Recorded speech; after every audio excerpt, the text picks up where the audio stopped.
এটা আমি সবার আগে বলবো আমি নিজে ভাগ্যবান যে আমি এমন একটা ম্যাচ দেখতে পেরেছি। আমি বাংলাদেশের ফুটবলের জাগরণ শো যখন শুরু হয় লাস্ট কয়েক ম্যাচের কথাই বলবো, তখন থেকে বাংলাদেশ কিন্তু একটা মানে ফুটবল জিতবে জিতবে, কিন্তু আমরা একটা ম্যাচও জিতিনি। শেষ মুহূর্তে গোল খেয়েছি, ড্র হয়েছে, কিন্তু অবশেষে বাংলাদেশ জিতেছে এবং সেটা ভারতের বিপক্ষে। এটা আজ বাংলাদেশের ঈদের দিন বলা যায়। আপনাকে ঈদ মোবারক, কারণ ভারতকে হারানো এটা আমাদের জন্য অলওয়েজ এক্সাইটমেন্ট।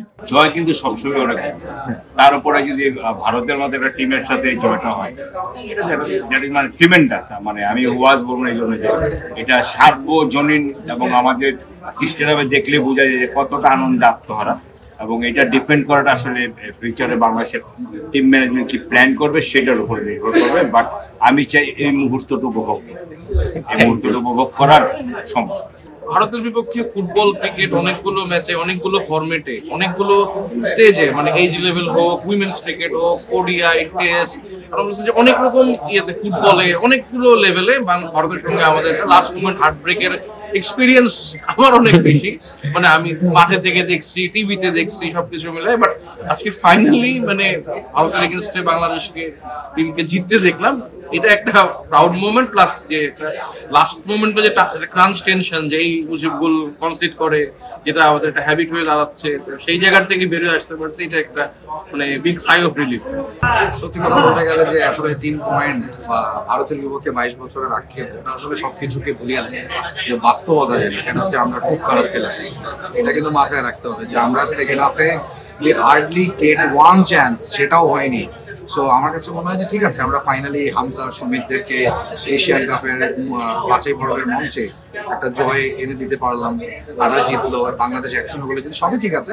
কিন্তু যে খেলাটা আমরা হংকংয়ের মাঠে গিয়ে খেলেছিলাম, সেই খেলাটা ছিঁড়েফোঁটাও ছিল না। এবং আমি মনে করি যে বাংলাদেশ দল এই জয়ের মাধ্যমে নতুনভাবে সবকিছু শুরু করবে। আমি জানি না কাপেরা থাকবেন কিনা, যদি থাকেন, যদি তার কপালটা ভালো থাকে, তাহলে আমি ওনার কাছে যাবো যে আমাদের নাম্বার 9টাকে ফাইনালি আসলে দরকার। বিকজ আপনার নাম্বার 9 যেমন নেই, তেমনি আপনার উইং এর খুব দুর্বল, যে কারণে বল প্রডিউস হয় না। এবং হামজা, যিনি বেসিক্যালি লেস্টারে একটু ডিফেন্সেই খেলেন, তাকে পুরো মাঠ জুড়ে খেলতে হয়, সারা জীবন এইভাবে খেলতে পারবেন না যতদিন খেলবে। সবকিছু মিলিয়ে কংগ্রাচুলেশন বাংলাদেশকে, কিন্তু আশা করবো যে তারা ভালো খেলে 3 পয়েন্ট নেবে। অসাধারণ অসাধারণ 22 বছর অপেক্ষাটা পুরাইছে। একটা দুইটা বছর না, 22টা বছর। অবশেষে সেই অপেক্ষা শেষ হয়েছে, এবং সেটা হামজাদের হাত ধরে। হামজার একক কৃতিত্ব বলবো না, পুরো টিমেরই কৃতিত্ব। মোরসালিনের যে গোলটা অসাধারণ বলে, এটা একটা টিম হয়ে উঠেছে বাংলাদেশ। এই টিমটা এই টিমটা ডিজার্ভ করে।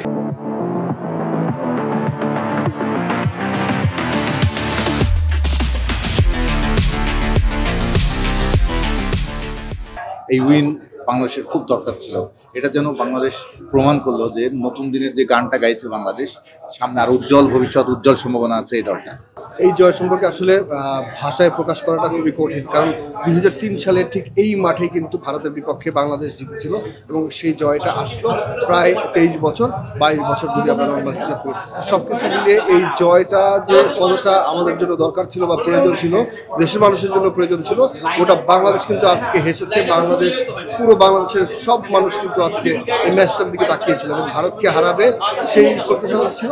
শেষ পর্যন্ত মাঠের ফুটবলে কিন্তু ভারতকে হারাতে পেরেছে। এবং আরেকটা জিনিস বলে রাখতে চাই, শেষ মুহূর্তে বাংলাদেশ যেভাবে গোল হজম করে এবং যেভাবে গোল খাওয়ার যে একটা প্রবণতা তৈরি হয়েছিল, এই ম্যাচে কিন্তু সেই জায়গাতে খুবই সতর্ক ছিল বাংলাদেশ। এবং বাংলাদেশের ডিফেন্স কিন্তু খুবই কড়া ছিল, এবং তারা শক্ত হাতে বা প্রতিপক্ষকে শক্তভাবেই প্রতিরোধ গড়ে তুলে, যে কারণে শেষ মুহূর্তে আমরা খুব টেনশনে ছিলাম যে শেষ মুহূর্তে গোলটা খাই কিনা। কিন্তু শেষ বাকি যখন বাজলো, তখন আমরা আসলে আনন্দে ভেসে পড়লাম। এই প্রেস বক্সে প্রতিটি মানুষই আসলে আনন্দের একটা উপলক্ষ পেল এই জয়ের মধ্যে দিয়ে। ভারতের সাথে জয় সবসময় স্পেশাল, এবং এটা ফুটবলের। আজকে 23,000 দর্শক ছিল স্টেডিয়ামে। পুরো বাংলাদেশ আজকে এই ম্যাচটি দেখেছে, এবং হামজার এই ম্যাচটি, এবং সবার কাছে এক্সপেকটেশন ছিল যে এত বছর ভারতের সাথে জেতে না, এবং সল্ট লেকে আমরা সেই দুঃখ হচ্ছিল। লাস্টে ভারতের মাটিতে আমরা ড্র করেছি, কিন্তু আজকের ম্যাচটা আমরা জিতেছি। It's amazing feeling, amazing. 22 বছর পর টিম ইন্ডিয়ার বিপক্ষে জয়। আপনারা জানেন যে ভারত বাংলাদেশ ম্যাচ হলেই কিন্তু বাংলাদেশের একটা হার্ট ব্রেক হয়, আমরা শেষ মুহূর্তে গিয়ে একটা ব্লান্ডার করে ফেলি। আজকে হতে পারতো, কিন্তু হয়নি।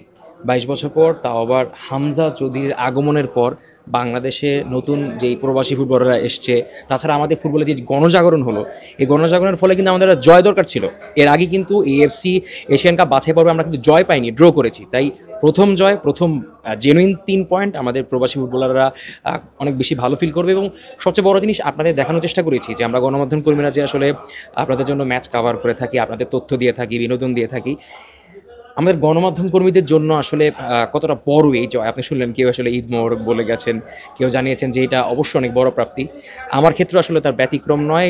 আমাদের জাতীয় স্টেডিয়ামে এত দর্শক, হাজার হাজার দর্শকের মাঝে এরকম একটা জয় অবশ্যই বাংলাদেশের ফুটবলকে অনেক দূরে নিয়ে যাবে এই প্রত্যাশা। এবং আমি speechless and also very honoured যে আমরা আসলে জিতলাম এরকম একটা ম্যাচ। যেহেতু টিম ইন্ডিয়ার বিপক্ষে আমাদের 22 বছর ধরে কোনো জয় নেই। আমাদের আগের পরিসংখ্যান ছিল 29 ম্যাচে ভারতের 13 জয়, আমাদের 13 ড্র এবং 3 জয়। আমাদের আজ 4th জয় আসলো, তো আবার 22 বছর পরে। মানে গণমাধ্যম কর্মীদের প্রেজ তো সবসময় আপনারা দেখেন, এবং আপনাদের জানানোর চেষ্টা করলাম যে তারা আসলে কি মনে করেন। অনেকেই নেই, ম্যাচ শেষ আসলে চলে গেছে লাইভ দেওয়ার জন্য, বাট আমি ছিলাম আপনাদের দেখানোর জন্য যে যারা সাংবাদিক তাদের ফিলিংসটা আসলে কীরকম। ধন্যবাদ সবাইকে। আমি জিসান আহমেদ ছিলাম আপনাদের সঙ্গে জাতীয় স্টেডিয়াম থেকে। ধন্যবাদ।